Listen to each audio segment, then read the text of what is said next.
Happening, everybody? Welcome to my YouTube channel. My name is Scot Mendenhall. Really stoked to have you. We have some guests in the house. We've never done this a live stream, so there could be a lot of glitches as we talk to Bodhi. We got Lily right next to me. Hello. How we doing, Lil? So good. We've never done this. I'm just happy to be here. Happy to be hanging out. This is our attempt to do a podcast style. We're going to talk about Race for the Rails, all of those things. So podcast that I even got a coffee for it. I did not. We are on a low budget production at the moment, and so you're just gonna have to deal with some things. Like, I'm not sure what the shadow thing is in that shot, but we got a shadow. And then to hear Bodhi, we can only hear him on these little headphones here. It works though. It works. I think but they're like look, ready to see what am it, I? you know? What's in the shot there? That's killing me right there. What is that?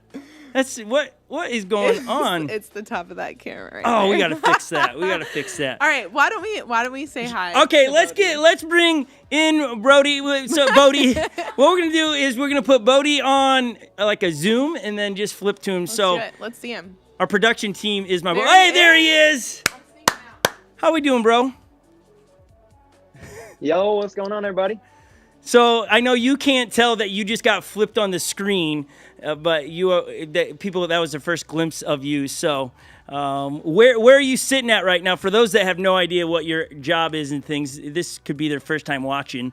Where are you at right now, Bodhi?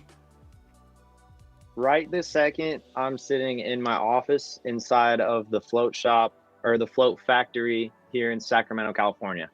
And tell me, what's the weather like there? Just so I can be jealous about it for a second.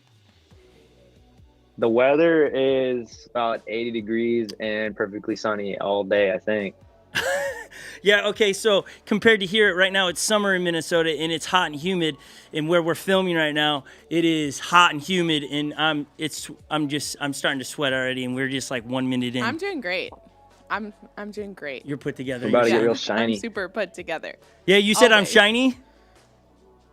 I said we're about to get real shiny. Yeah, that's what I am. Like, I can see it when I flash up. I'm like, dang, I am shiny. It's okay. It's okay. That means you're shining, and that's a good thing. Yeah, it does. Okay. All right, buddy. Yeah. So we're going to ask some questions, and then we'll just let you kind of share stuff you want to share, okay? One, thank you for jumping in here and doing this. We watched all of your races. Like, my kids repeated the race on Sunday afternoon.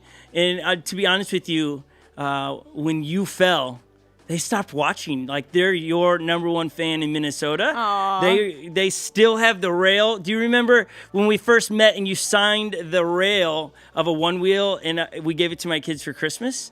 They still have those, and they just absolutely love all of the things you put out on Instagram and on YouTube. And so when you fell, they were just like, what's the point of watching now? So, dang, well, that's super cool to hear.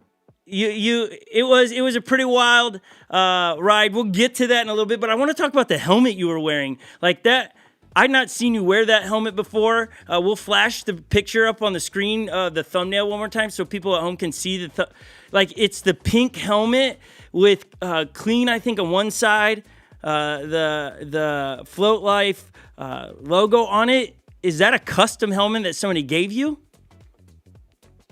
No, so that helmet, for those of you that saw the project in the live stream Dirt, that edit of us like ripping around in the forest, I actually had found that helmet and tried to get Onewheel to buy me that helmet for my wardrobe in that film, but they didn't. And then my mom actually called me up. So I left for Race to the Rail on a Monday night. The Thursday before that, my mom calls me, and she is actually the one that started the whole like wearing pink all the time thing, like as my thing, because I always loved pink, but she's the one that handed me pink socks at Race for the Rail a few years ago. She calls me, she's like, hey, you got your pink socks? And I was like, actually, no, like I only have like one pair right now. I've blown through all of them. And she's like, you're blowing it. Like, you have to have your pink. And I was like, all right, you're right. So I go on Amazon and I find some pink socks. And then I thought about that helmet. And I was like, oh my gosh, I got to see if I can find that helmet.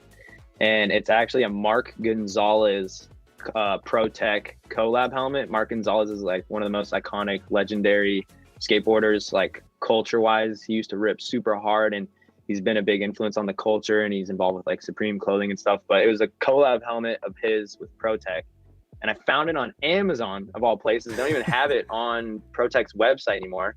It was on Amazon, and it made it like a few hours before we took off on the road, and I just slapped some stickers on it and just bailed, and it ended up, I'm so glad I bought that helmet. I love that helmet. That's the awesome. White is sparkly. If you look up close, the white flames are sparkly. Oh, I didn't catch that on any of the videos or when you dropped it on the IG. That's where I saw it. You talked about the new helmet you were getting, and it just fits you, man. Here's the deal. Anytime I shoot a video and I have any pink on, there's a comment always dropped. Oh, you're trying to be like Bodhi and wearing pink? Like, I can't wear pink because it's like, it's your color. In the one wheel world, pink's your thing. No one else can wear it.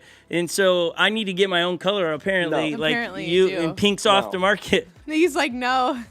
No, pink's for everybody. Pink's not just me. Pink is for everybody. Pink makes you look good. It does. It does. And it looks good on you, bro. It is your color.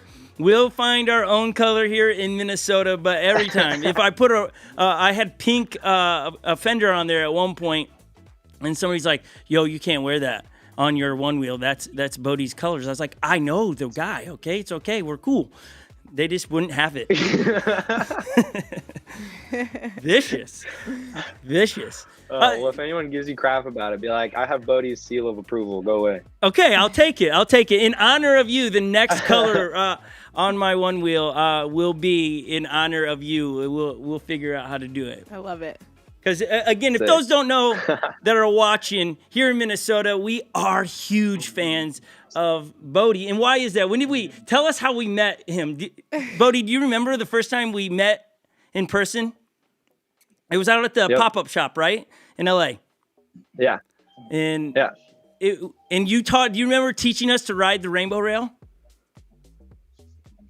Kind of. Yeah, and you went underneath it when we were riding it, so that it was just like you had to send it, because if you bailed, we would hurt you. Remember? No, he doesn't remember. You did that, Bodhi. We have it all on video, bro. It's on one of our videos at Christmas, I think 2 years ago. Yes. And you know what? We have since, because literally you kind of got us on the journey of doing some tricks and not just floating around. And so we bought a rainbow rail. We just did a race again this past week in front of about 150 kids with the rainbow rail. I'm going to sadly to admit I did not go over the rainbow rail because I thought my advantage would be a different way, and you'll have to watch Sunday to see how it plays out. But you got us started on all the tricks, man. And my boys, Legend and Epic, are always trying to learn your tricks. So before we get to Race to the Rails, we're going to get there. What would you tell to the people that are trying to go from just floating on their Onewheel to try to do the tricks they watch you do? And you're like the godfather of all tricks, man, on the Onewheel. What would be like a good starting trick for somebody to learn? And then, or maybe a trick you need to have to land maybe 5 other tricks. What would you say? So first of all, definitely make sure you put on some wrist guards and potentially some extra padding. And if you don't have wrist guards, check out Function Wristwear, made by Onewheelers for Onewheelers, because when you do tricks, you are going to fall. And that's just something you got to be okay with, basically. So definitely pad up and definitely start off in grass. Like, I love workshopping and doing tricks in grass because when you fall in the grass, it doesn't hurt as bad. And so I would recommend, like I always say, the first trick to start out with should be a revert, which is where you and your board do a 180-degree spin. And the easiest way, the way I taught myself, was starting fakie, going backwards. So I guess get a little bit comfortable riding backwards. I start fakie and then go. So I'm a goofy rider. So I'm riding left foot forward at this point, and then I go counterclockwise. So that would be cab or fakie front side, because going from fakie back into regular feels a lot more natural than going from your regular stance into fakie and then having to figure out what to do once you're in fakie. So reverts are a really, really good one, because reverts teach you how to keep your board flat and they teach you how to separate your upper body from your lower body. And that'll make sense if you go to YouTube and look up my video on how to revert. And that trick is also a useful trick. Then the next one I would definitely suggest would be a body varial, which is where just your body does a 180-degree spin. Because body varials are a really fun trick, fairly simple once you lock them down, and similar to the revert. So since you learned your revert, you know how to separate your upper body and your lower body. And so now you take that into the 180, and then the body varial helps you learn how to jump off your board and keep your board flat, because that's like a really, really important part of doing tricks, is being able to come off your board and keep it flat, not pushing off your toes when you jump and rolling the board. And a tip for that is think about jumping from your ankle bone. Don't let your vision of your feet go past your ankles when you do those jumps. Just keep your foot flat, jump from the ankles. So reverts, body varials, and then I'm tied between three that I want to say. I'm going to just say them and then I'm going to pick one. Bonks, curb nudges, and drops. Drops are probably... Hold on, wait. Let me stop you there, because Lily struggles, and so maybe I can help you on that, because you said bonks. Lily struggles on our races. And when I say races, Bodhi, do understand, I understand our races are not like race for the rail races. They're more of us screwing around and laughing and making it, racing accessible for the common man, and you race for the extreme. So when I say race, I use it in a term that, nonetheless, Lily struggles on bonks. Like, we get in trails and she eats it on roots every time. We get to curbs and she's got to get off her one wheel, anything. Like, so somebody wrote a comment to her the other day and said, Lily, you got to learn how to bonk. Lily, what do you think a bonk is? Before you answer, what do you think a bonk is, Lily? Like when you go over there's like roots in your trail system, and like you are able to just go on it and then keep going. No, that's called riding. What? So you don't even know what a bonk is? I feel like I can envision it in my head, but it's really hard for me to describe what it is. Well, here... I see Jeff saying hello to everybody. He's popping into the back. Oh, he's out. Before we could get him on screen, he was out. Tell Jeff to come back, that guy. Okay, so you just heard Lily explain. You heard Lily explain what a bonk is. Maybe that will help you decide between your three, Bodhi.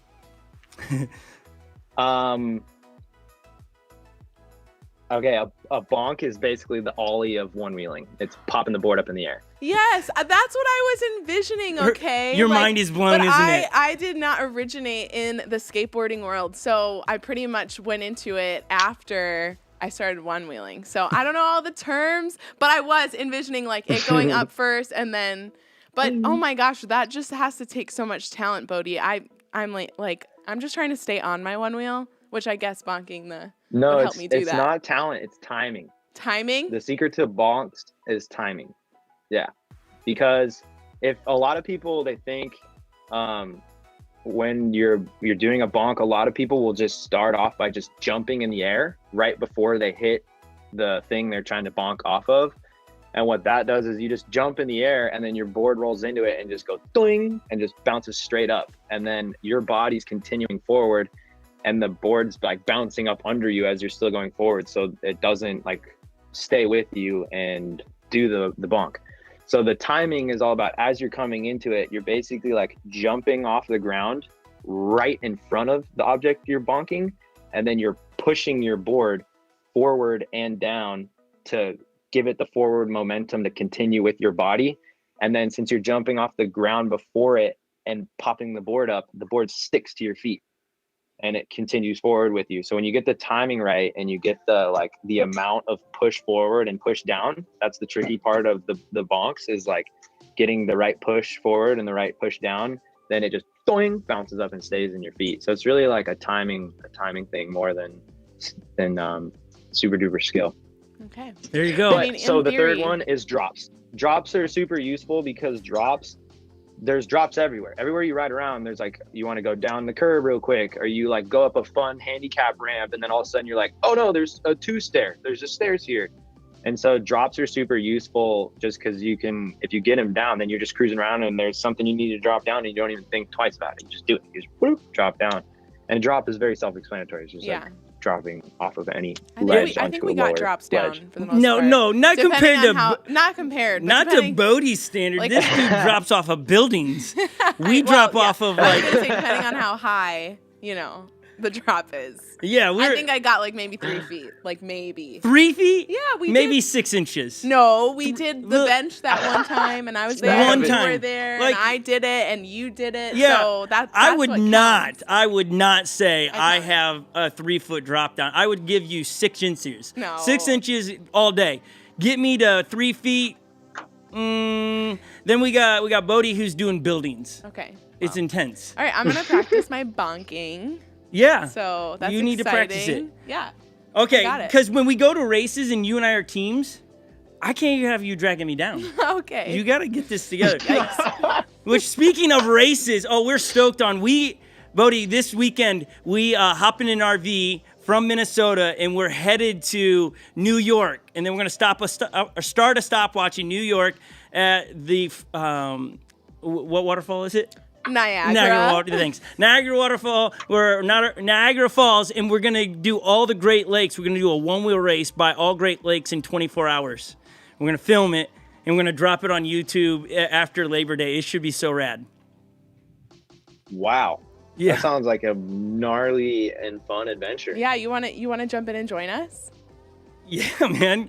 What- bro, it's only what 24 hours. So get yourself up to we could Somewhere out east. like just Rochester, New York. We'll pick you up. You can be in the RV for 24 hours, and somewhere. then That'd be so fun. we have all the stops. We're like going to Buffalo, New York, and we're gonna race there.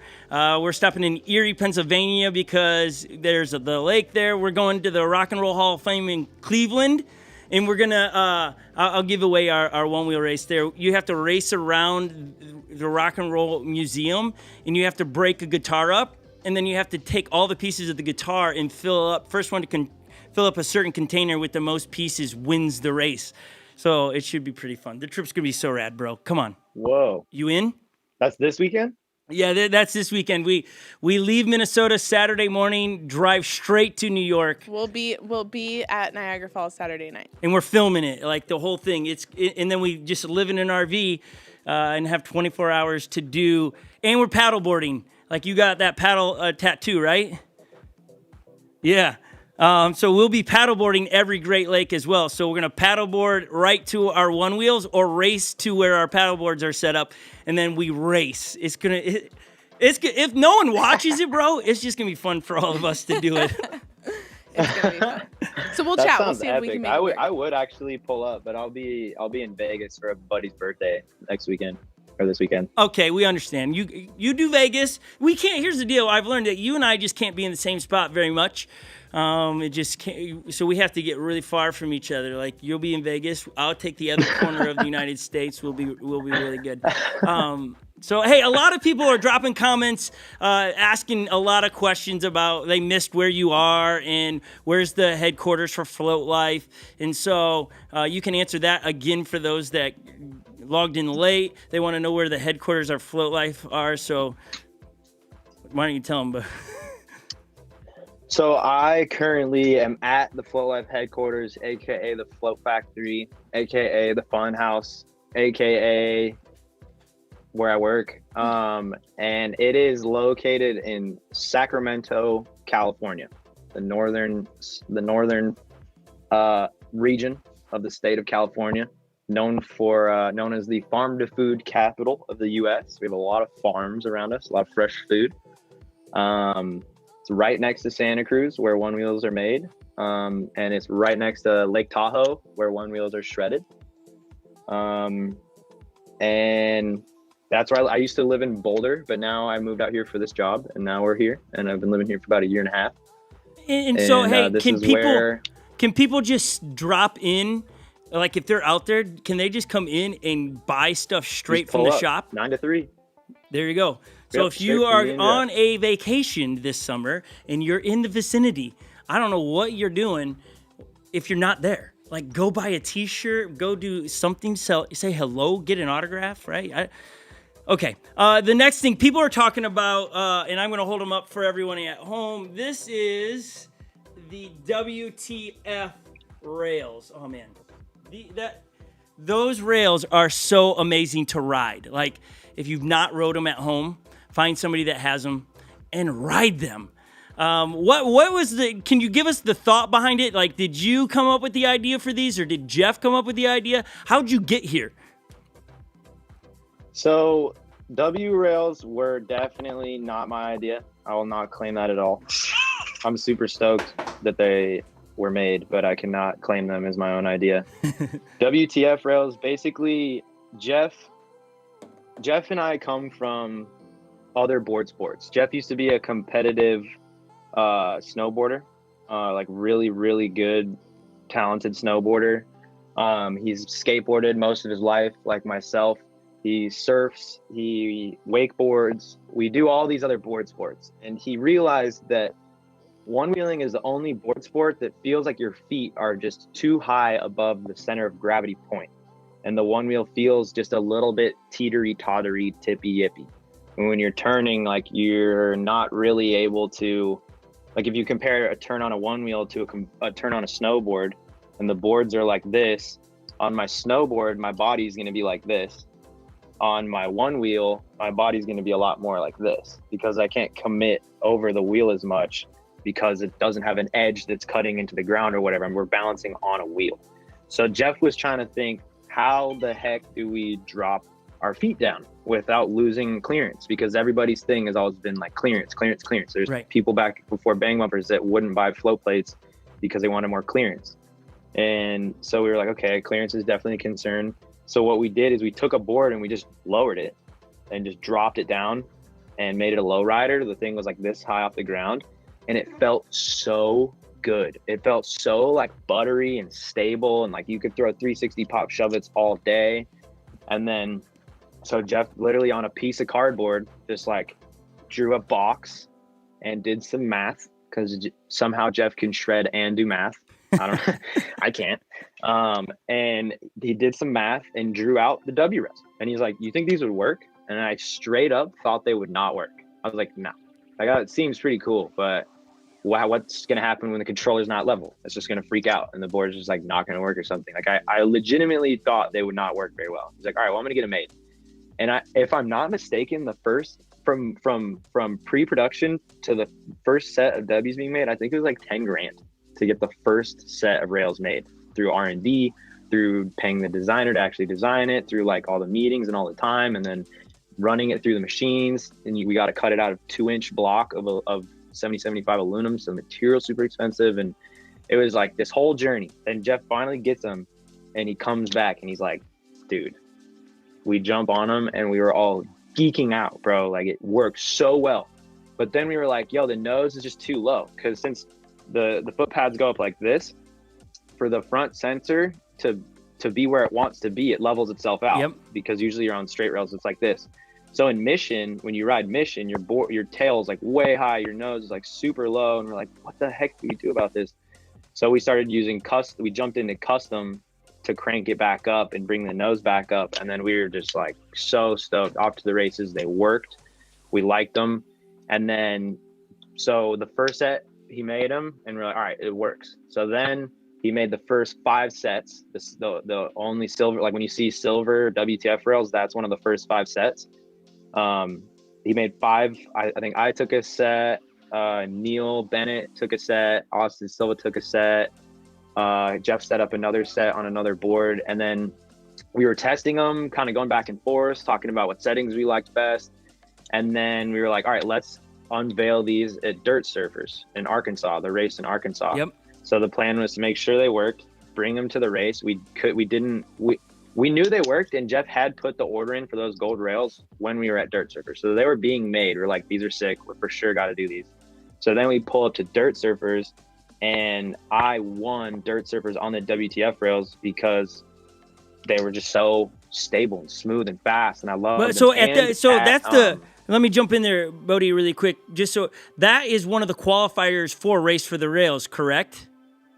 In those races, you could use your own board. You didn't have to use a stock board, whereas Race for the Rails, you have to use a stock board. Is that correct? You're half correct. So basically, the way Onewheel did it this year, the way they went about qualifying people for Race for the Rail, is they took 3 pre-existing events, Dirt Surfers, Let It Ride, and Wheel Scorcher. And then they made the main race a qualifier for the qualifier. So if you placed in the top, I think it was 3 or 5, top 5, or I can't quite remember exactly how they did it, but basically like if you did good in the main race, so like the Dirt Surfers Enduro was the race there, I was able to race whatever I wanted. Everybody was able to race whatever they wanted, and that was like its own race essentially. But then they took those guys, they made that a qualifier, took those guys from that race and then put them into their ORL qualifier, which is the one that you guys saw streamed.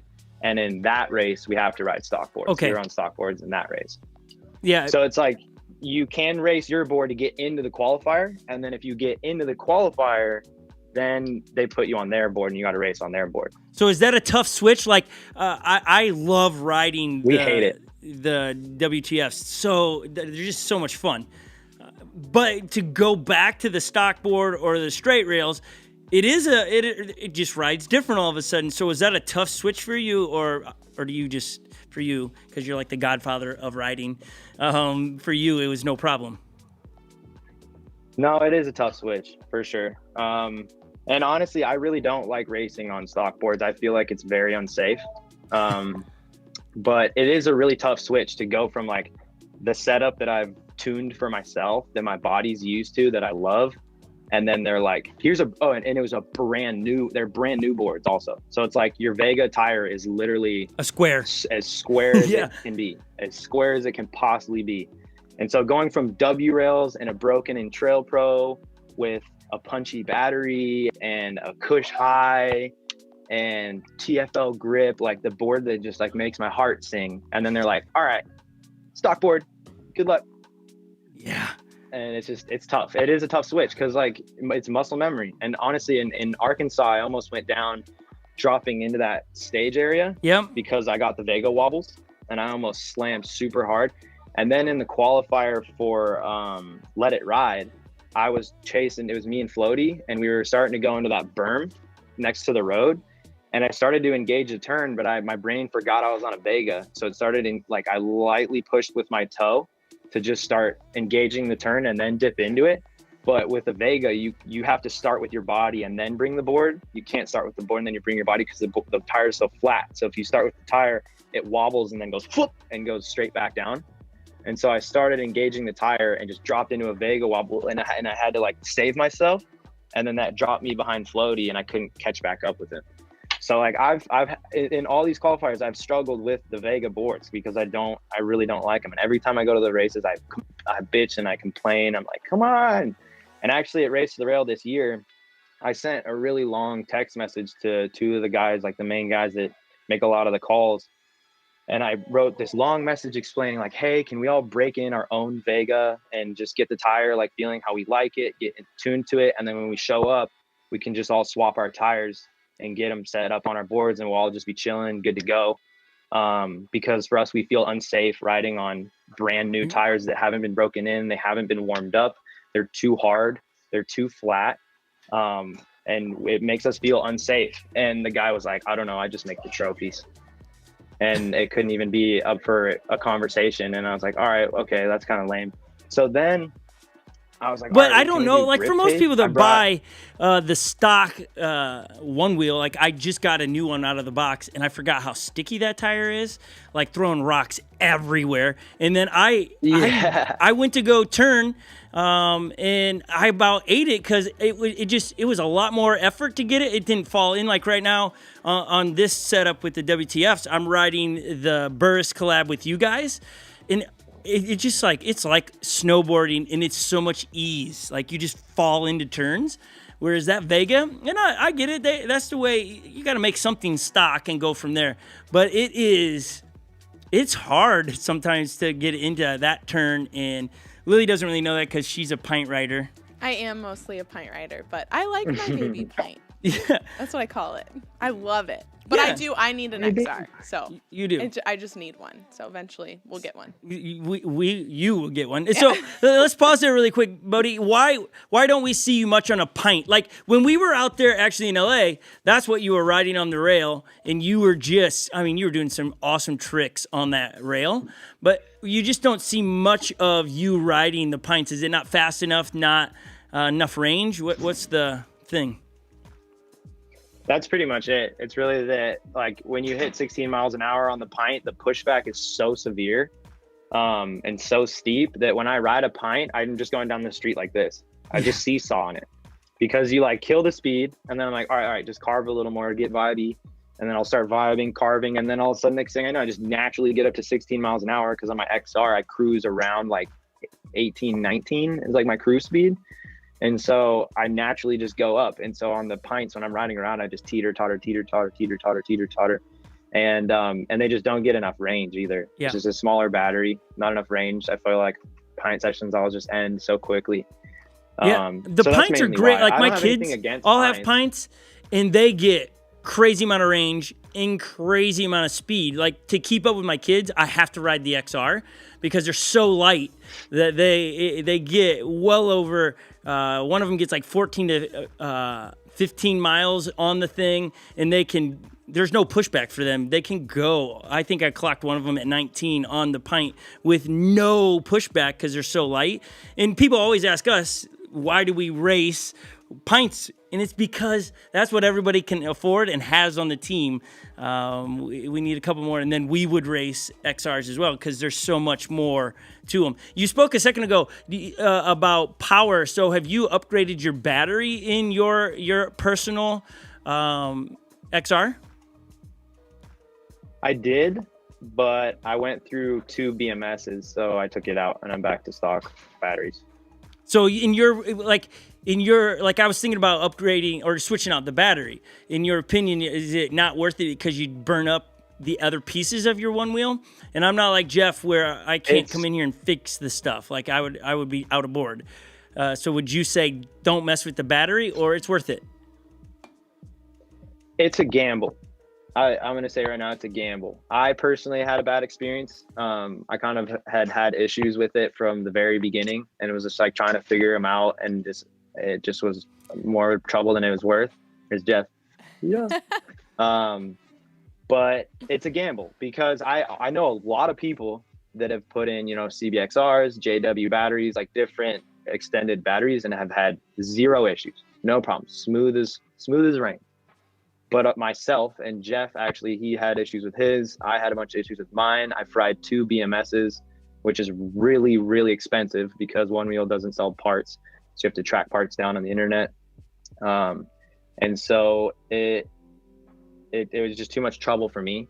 But like I said, like I know a lot of people that got one, threw it in their board, and it's just been like totally fine.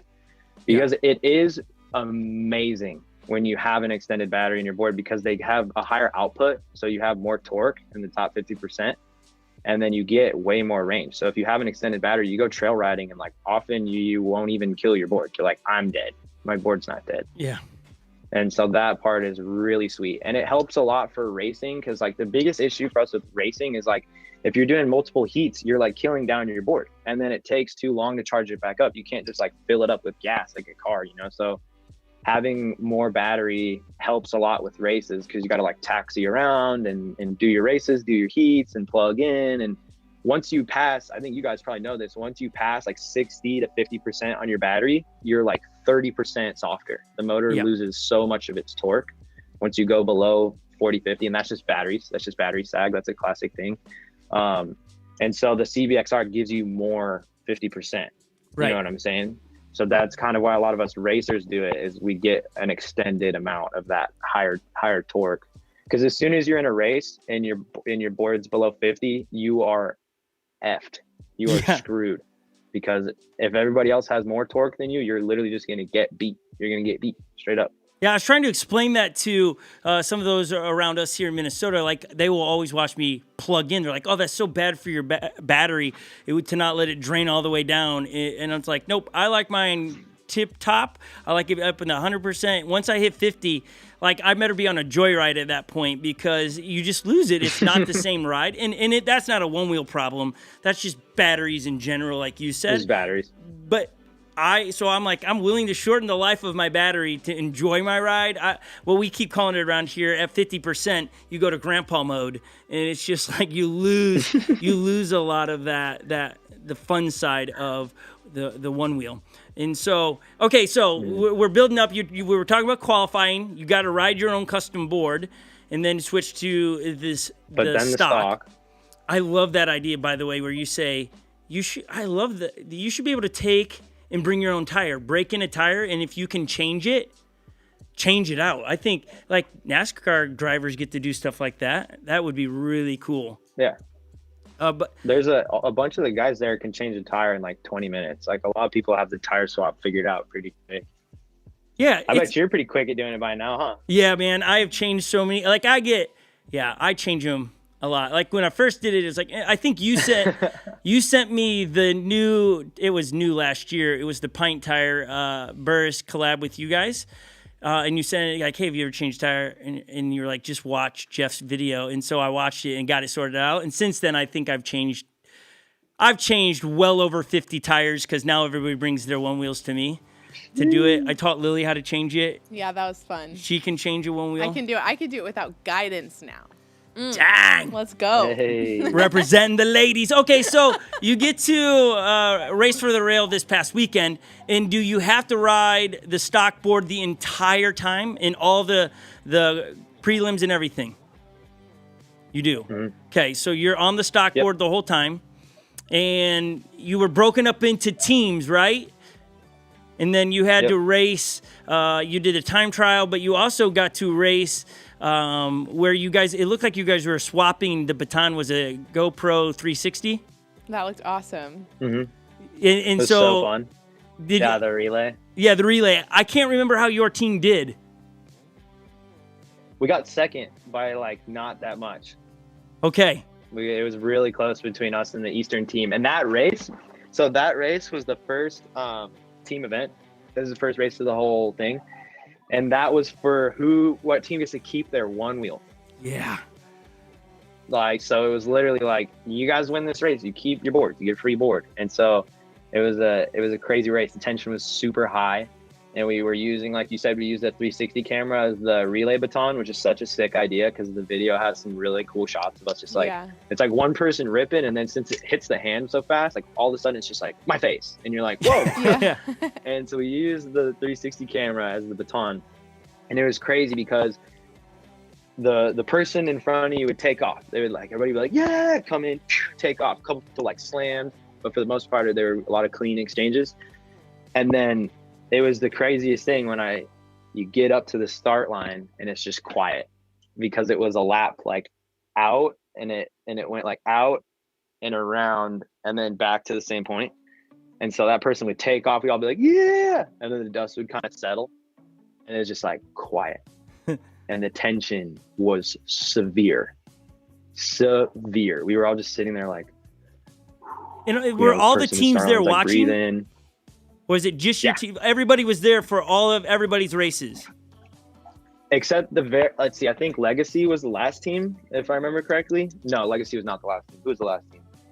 West Coast, I think, was the last team. The last team, I was the only one still there, and then I actually was almost late to the next event because they like wanted us to, like middle of the last team stuff, people started kind of trickling away for the next thing.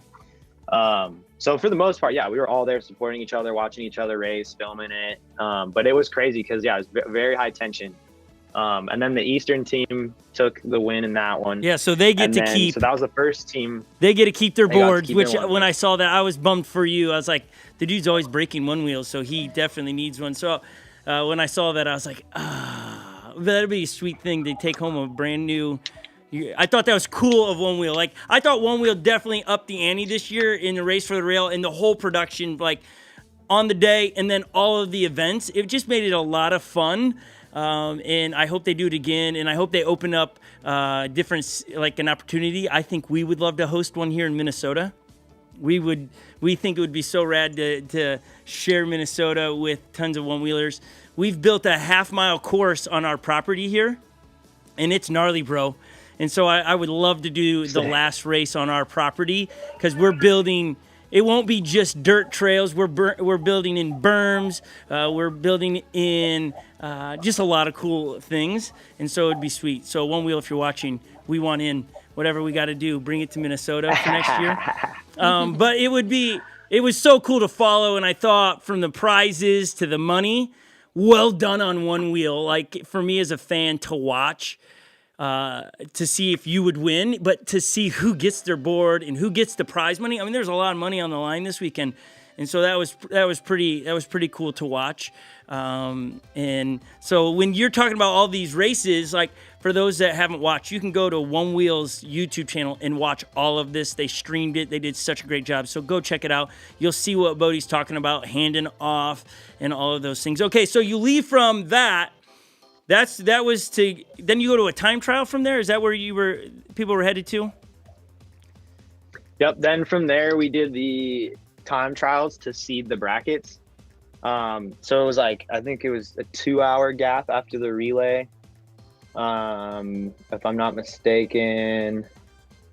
Yeah, it was like a 2-hour gap period. And then we did the relay race, which was honestly, the trail, not a relay race, time trial. Honestly, the trail for it was kind of gnarly. Like I didn't really like it at all because it was a super bumpy trail with like rollers that it looked like it looked like an equestrian trail. You ever ridden an equestrian trail where like you're going down and you're just like shaking the whole way down, just you can't like straighten your legs out at all. That was the whole beginning, and then it dropped into just like a bunch of berm turns. But then the end was pretty sick because at the end, I don't know, you guys probably saw the clip because you're active on the social, but Onewheel posted the clip. Towards the end of the course, it splits, and you can either hit this like slow S-turn berm, or you go up and you can hit this like chunky, wacky, gnarly rock that just drops off into this super steep landing. But if you hit that, it's like way faster. So I was cruising up the trail for my sight lap. And because I like to go, when I do sight laps, when I'm racing, I like to go up the trail and then down the trail. Because when I see it from both directions, it works better into my brain. When I go into flow state, it like comes back to me better. And so I was going up and I looked at it and I was like, that looks so gnarly. So I set my phone up. I was like, if I land this, I'm going to do it in the thing. I hit it first try, landed it. I was like, all right, I'm doing it in the thing.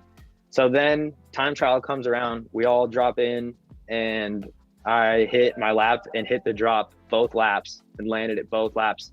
And I actually ended up being the only racer out of everybody to even attempt the drop. So I was pretty stoked. I was like, awesome. Freestyle homies. Yeah, but come on. When you say that, that's not surprising, no, is it, Lily? It doesn't surprise us at all. That's so cool, though. But that's a bummer. Somehow I missed that. I don't know if they said that, but like that information is pretty rad. I think inside the race, I think one of the things that would help for the viewers is more information on the racers as they're talking, like, hey, Bodhi did this in the time trial, and not just that 5-minute or 3-minute video that kind of tries to catch you up, but known stats on like, hey, in the qualifier they did this and that. Or man, like when you watch the Olympics, they talk about the current racing heat and their accolades, what they had accomplished. And so that'd be pretty cool to hear that you were the only one. And maybe they said that and I missed it. But I missed it if they said it, but that would be really cool to know.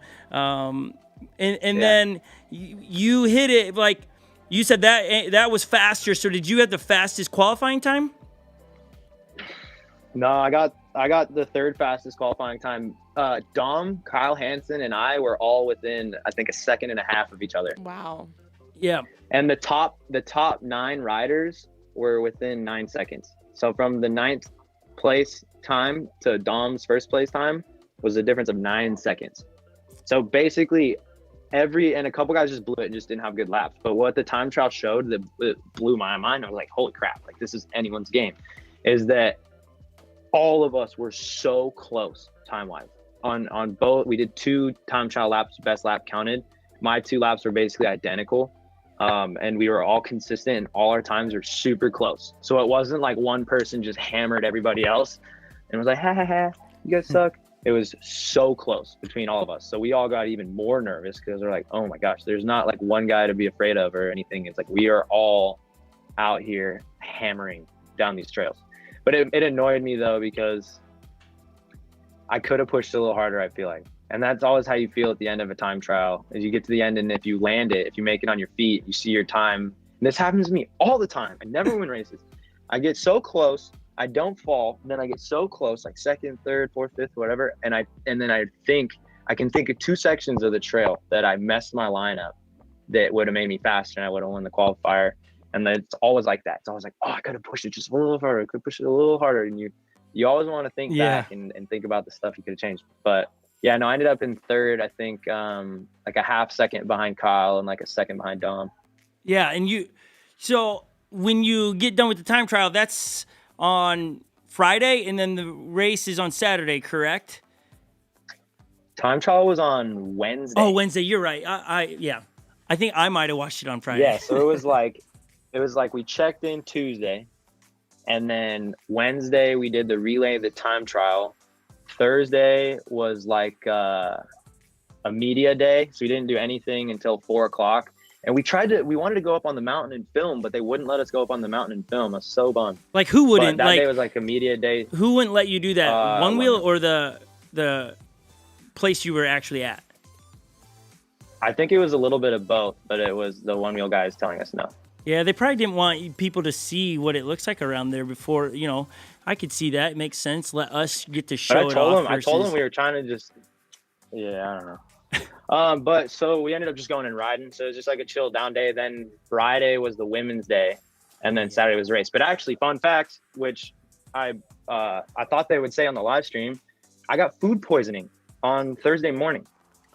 From what? Like bad. Oh no. From the food they gave us the day before. Were you the only one that got chicken. sick, or were there all No, multiple? other people got goofy the next day. Like other people was like, oh bro, I woke up with the shits too. Like what? And other people felt a little funky. Some of the Onewheel people said they felt a little funky. But I got like sick. So like I woke up Thursday morning. Well, I don't know about sick, but I woke up Thursday morning at 4 a.m. with someone knocking at the door, if you know what I'm saying. And so I had to run in, and I was like, okay, that's what's today's gonna be like. All right, cool. So that whole day, I lost count of how many poops I took, and I threw up, and I was feeling terrible. And we just went out and still went and rode and stuff, and then had like the photo shoot later that day. And by the end of the day, I was feeling okay. But then I woke up Friday, and I was so weak because I had pooped and puked out all my nutrients and all the substance in my body. And I went one-wheeling for the whole day. So then I just woke up on Friday feeling like straight up 30%, dude. I felt so bad. And I kept thinking to myself about how the race is tomorrow. And like, of course, I never get sick. I never ever get sick. And I'm like, the one time I get sick is at the race. Like, I'm gonna not be shipshape tomorrow. Like, it sucks. But I just kept clearing my mind, because that was what I focused on the whole week. It was like, clear your mind until you get to the race. And that's Jeff and Elijah told me the same thing. Elijah's like, I got footage. Jeff's like, don't worry about anything. Don't think about anything. Just keep your mind clear till you get to that race. So I was just like, keeping my mind clear, breathing, just trying to drink water, eat, rest my body. And then luckily I woke up Saturday feeling pretty okay in the morning, and I just kept drinking water, kept feeding myself, rehabbing myself. And then by the time it was race time, I was about, I'd say like 90%.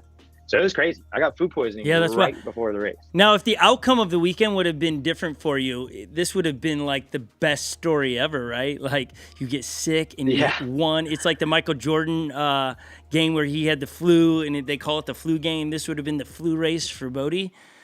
That would have been pretty rad, actually. But I kind of, for those that didn't watch the race, you just ruined it for me. You should go watch the race, seriously. So walk us through. It's game day, race time. Actually, before I get that, you talked about women's race. What woman should we reach out and see if they would do this with Lily and I from the race?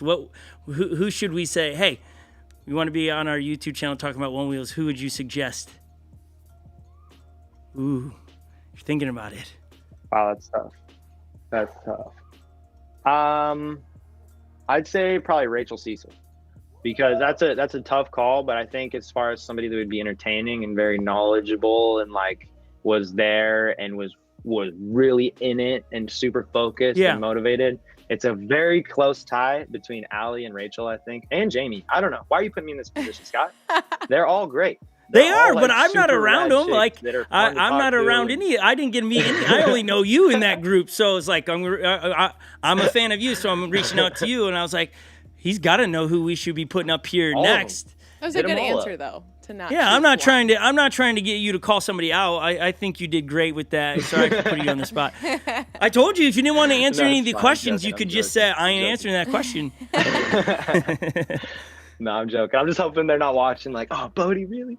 No, but they're all dope. Like, I think you would have a really fun time talking to all of them. Rachel would be great. Allie would be great. Jamie would be great. Rachel Payne is very sweet. She's a little shy though. Let's Might be able just to get do a few this. words We out of gotta- her. we Zoe's got- similar. Zoe's very quiet. Here's what we'll do is we'll pretend they never get to this part in it because we're about an hour in, so they probably won't make it this far. But if they do, what we'll do is we'll reach out to all of them and we'll do one big Zoom meeting with all of the That'd be lady dope. racers, and we'll just That'd be that rad. could be actually very entertaining. Yeah, that would be rad. That'd be fun. It's fun when they all get together and the energy that is created when those girls are together is really cool. I wish we would have made it out there. Okay, so get us to your it's race day. You're ready to go. Your heat's going. Just walk us through the first rundown for you. So the first rundown, they told us we weren't allowed to listen to music, which really bummed me out and bummed a lot of us out because that's like a big thing for me. So the first race, I actually cheated. I put my earbud in because I was having a hard time not getting in my head. There's a live stream going on. Everybody's Oh no, you hear your name get mentioned, his phone, and the nerves. What's going you on? froze for a second, but you're back. Are we okay? Yeah. Oh, okay. But hold on, before you were saying that you cheated, are you through not the supposed to be live riding stream. with headphones in? Like, is No, that a rule? They said that they couldn't. They told us they said we couldn't. So I didn't know if I would get disqualified. I didn't know what I felt really crappy about doing it.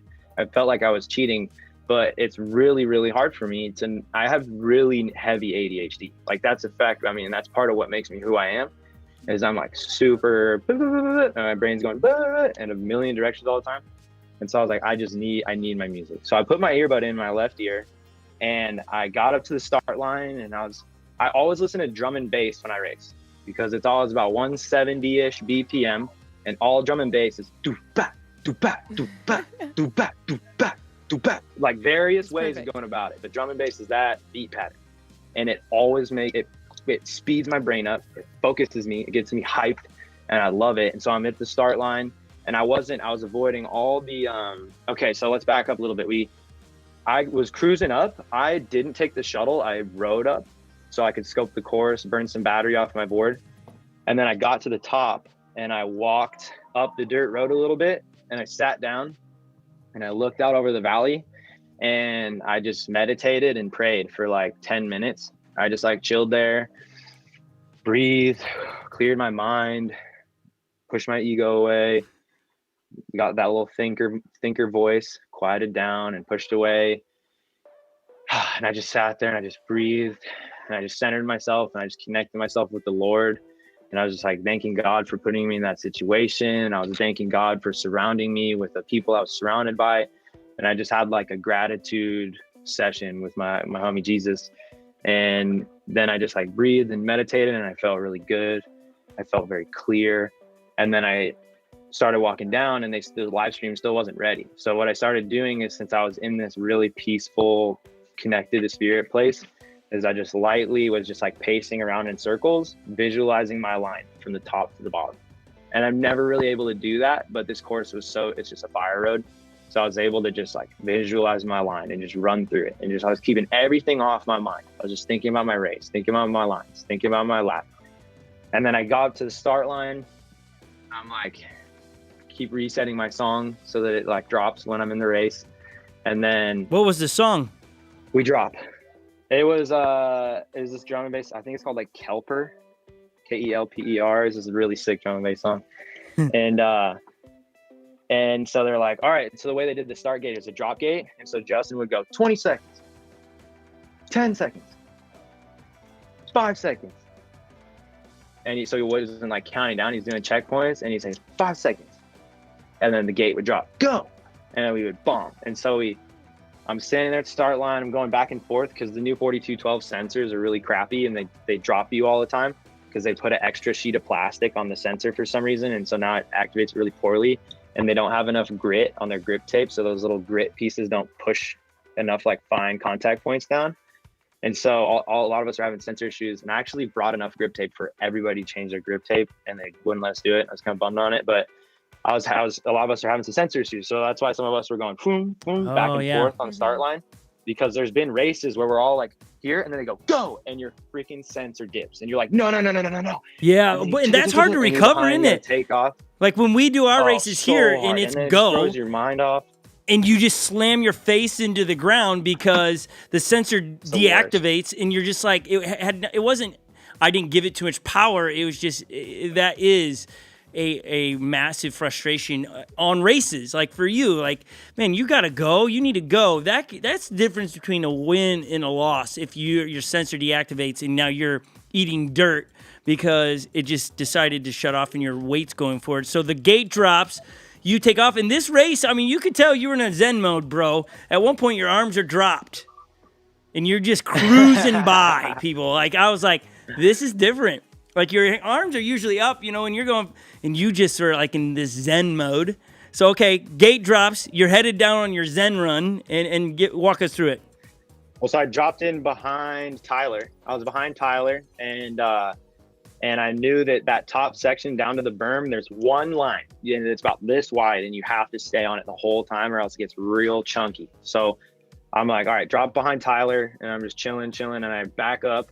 He kills the speed, which is cool. Tyler's a really good leader in racing. Like he never pushes it when you don't need to push it, which is really smart. And so he knows he's got the lead. We all know it's just the line. So he kills the speed a little bit, like not a ton, but just enough to where we're pretty safe. And I drop back so I can see my ground in front of me. When you get too close, you can't see what's in front of you. And that's why I fell last year, because I was too close to Dave. And so I back up so I can see my line. We're bombing down. We both lace the line perfectly. We get to the berm, come around the berm, hit the 2 bank turns. I almost slipped out on the second turn. I hit some chunk and I almost fell. And then we call it, my buddy Aaron Hooper actually coined the term squirrel pig straights. Shout out Hooper, he's a freaking legend. He named that section. And so I've actually been practicing a lot lately, like finding max speed and just chilling there. And if you've seen the video we did on the Float Life YouTube channel where Jake, Jeff, and I all talk about how we think you should properly ride your board, Jeff mentions where the Onewheel basically has 100 units of power, and it's doing 2 things. It's keeping you balanced and it's accelerating you. So the more energy you use to accelerate yourself, the less energy the board has to balance you. And that's why a lot of people nosedive at high speed, is because you're at high speed, you're using all the output to accelerate the board, and then you put too much weight over the front and the board can't pull you back up and balance you because it's using all of its energy to accelerate you. So then it goes forward, nose hits the ground, you're not ready for that, and you go flying off. So that's basically what I was trying to do. Is everybody puts their hands out because they're scared. You think like at any moment your nose could drop and you go flying off the front of the board. And so in that moment, I did not plan on going flying off the front of the board, and I didn't want any weight out in front of the board that didn't need to be there, because that's the key of going fast. You get all the way up to max speed, and then you just level that thing out, and you put no weight forward, no weight backwards. You just sit, and that's when it's a real Indo board, is at high speed. You're literally just doing everything you can do to not put even a half pound of pressure on the front. And so I was like, I dropped my hands, kick my hip out in front of me, turn my body so I'd be a little more aerodynamic, and I just felt in my soul where that max point was, and I just bombed, and I just started passing Tyler, and I was like, oh, sick, all right, cool. And so I just bombed past Tyler, cleaned the rest of the course. I was stoked. You saw me at the finish, I was like, yeah. I was just like, so much just joy and stoke and energy just started bursting out from inside of me. And I was stoked. Jesse made it. He was down at the bottom. We started hugging. Tyler made it through with me, because me and Tyler at the top, we're like, you and me, bro, let's make it. But I was also sitting out with Neil. I was really hoping I'd make it with either one of those guys. And so I was just super pumped, got to the end. And then, so here's the issue, bro. When we're celebrating, Airbud pops out into my helmet. And I was like, no. They're going to see it fall out. I'm screwed. And we're jumping around. Boom, boom, boom, boom, boom.